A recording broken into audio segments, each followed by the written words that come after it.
es el estudio? ¿Es una punción lo que le realizaron o se lo van a realizar? En principio hay dos versiones. La primera versión que dicen que ya le hicieron la punción y que la mandaron a analizar, por eso le dijeron que fuera a su casa a esperar los resultados. ¿Qué es una punción y para qué sirve? ¿Por qué se realiza, doctor? A ver, la punción de médula ósea es un estudio que se hace complementario en el caso de que se tengan sospechas de que hay alguna patología que esté afectando las células de la sangre.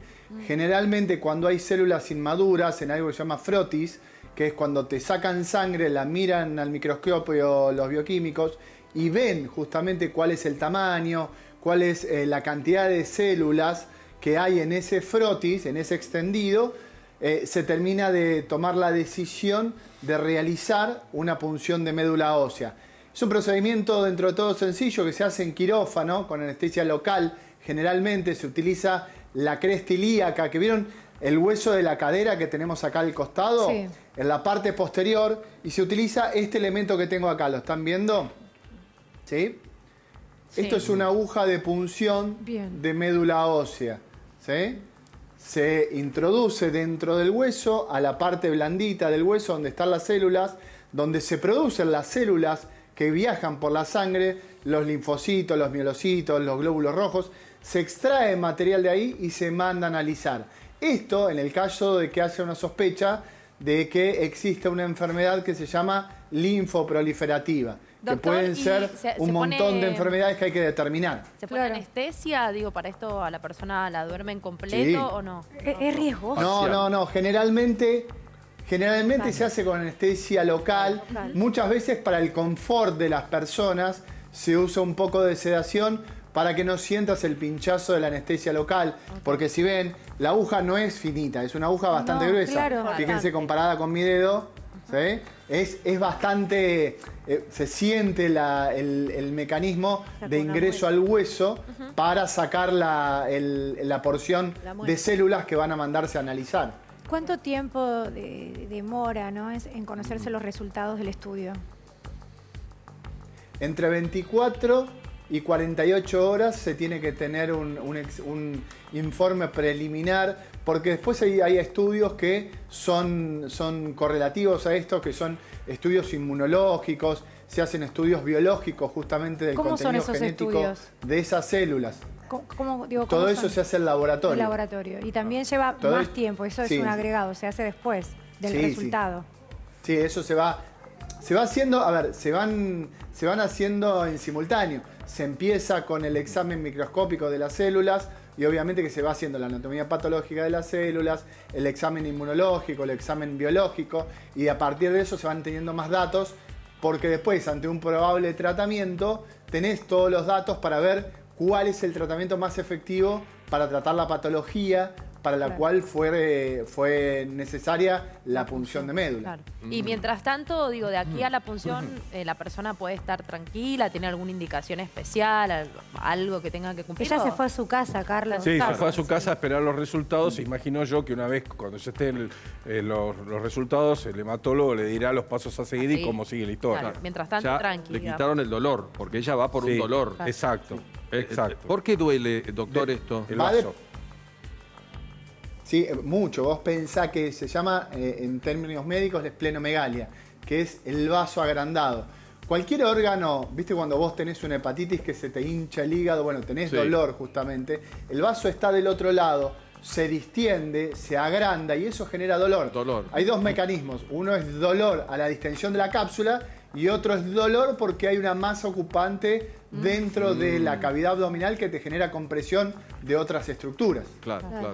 Ahora, doctor, en base a la experiencia, ¿no?, que usted tiene y en base a estos estudios que se le hicieron a Wanda, digo, esto es definitivo, ¿no? El análisis que se va a hacer posterior con el resultado de la médula es el camino a seguir de ahora en adelante. Esto es como, bueno, esto es lo que tenés y de acá en adelante vamos a ver cómo seguís la historia, ¿verdad? Sí, totalmente. Es completamente, el resultado es definitivo y es un resultado que arroja diagnóstico. Un diagnóstico muy certero hoy en día. Para cualquier patología que necesite una punción de médula ósea para un diagnóstico, los resultados son son certeros, no tenés margen de error porque son muy reales los resultados. Y perdón, Sí. doctor, y el resultado que dé, en caso de ser positivo, abre un abanico de distintas enfermedades que puedan darse o hay, no sé, una o dos patologías únicamente. No, son muchas las patologías que pueden dar para lo cual es necesaria una punción de médula ósea. Son enfermedades linfoproliferativas, mieloproliferativas. Son todas enfermedades donde hay crecimiento inmaduro de células que se producen justamente en la médula ósea. No quiero nombrar porque viste que después la pregunta era... No, le agradezco. No, pero si son muchas es que no hay que nombrar. no, Muchas por cosas supuesto. se dijeron ayer en... Doctor, todas redes. ese tipo de diagnóstico que decís requieren diferentes tratamientos, obviamente, ¿no?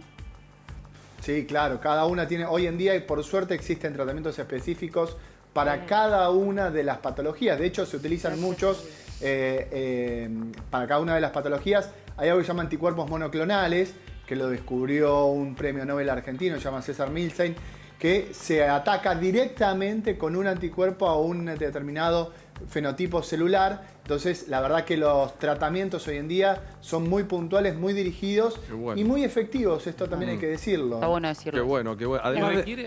Además de ese dolor, doctor, ¿hay alguna otra característica que uno... Porque uno la veía bárbaro. Decaimiento. Trabajando, el domingo estaba en la fiesta. ¿Qué es cansancio? Sí. Una de las... Una de las... Sí. Uno de los síntomas.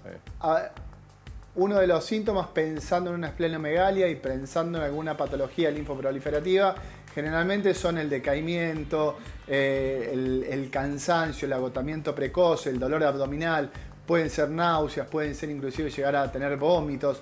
Todo esto es justamente por el agrandamiento del vaso que también te genera estos síntomas. Claro. Y la persona puede, en caso de no sentir un decaimiento físico notable, puede seguir con su vida medianamente normal, digo, quizás restringiendo un poco las actividades, pero seguir estando, no sé, al frente de un programa de televisión. Ella tenía un viaje programado con la A familia. Milán, se iban a ir el lunes. A Dubái, me parece. Claro, se iban a Eso Milán. no es aconsejable. O sea, ¿ese viaje podría hacerlo o no? O se suspende. A ver, recordemos que va a depender todo del diagnóstico, porque Claro. diferentes diagnósticos te dan diferentes posibilidades terapéuticas y diferentes necesidades o de internación o no. O de cuidados. Entonces va a depender del diagnóstico. Doc, que los glóbulos vayan subiendo, ¿no? Los blancos.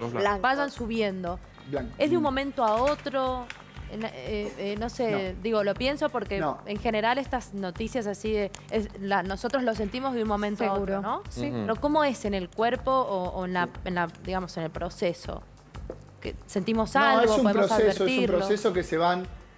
Claro, es un proceso que se va generando y generalmente cuando se obtiene un diagnóstico y cuando la persona siente algo, como cualquier enfermedad. Muchas veces vos estás empezando, por ejemplo, una neumonía y hasta que no tenés fiebre, no te sentís mal, no tenés tos, no te das cuenta. Bueno, una vez que este tipo de enfermedades, que tenés aumento de los glóbulos blancos, se expresan con síntomas, recién ahí empezás a sentir. Muchas veces este tipo de patologías se descubren en análisis de rutinas que se hacen. Por eso también es importante remarcar el examen de salud rutinario que es fundamental. Fundamental, Rodrigo, una vez al año como mínimo. Hacerse. El chequeo de rutina.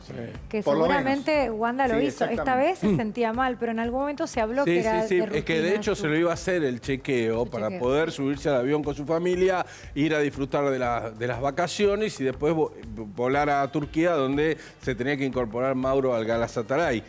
Esto la sorprendió. Hay un dato que no es menor.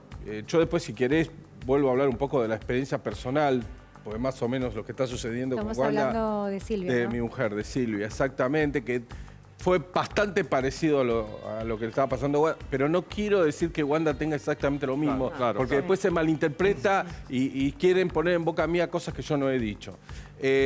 Wanda es una mujer que ha mediatizado su vida del minuto 1 hasta el día de hoy.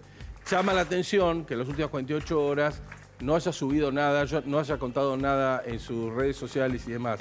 Eso evidentemente está marcando una situación por lo menos sospechosa de lo que está sucediendo con su salud. Eso es lo que ella yo dónde digo. está ahora, está en su casa, pero estuvo en Los Arcos, pasó una noche en observación acompañada por su marido, estuvo Mauro todo el tiempo. Por Mauro Icardi.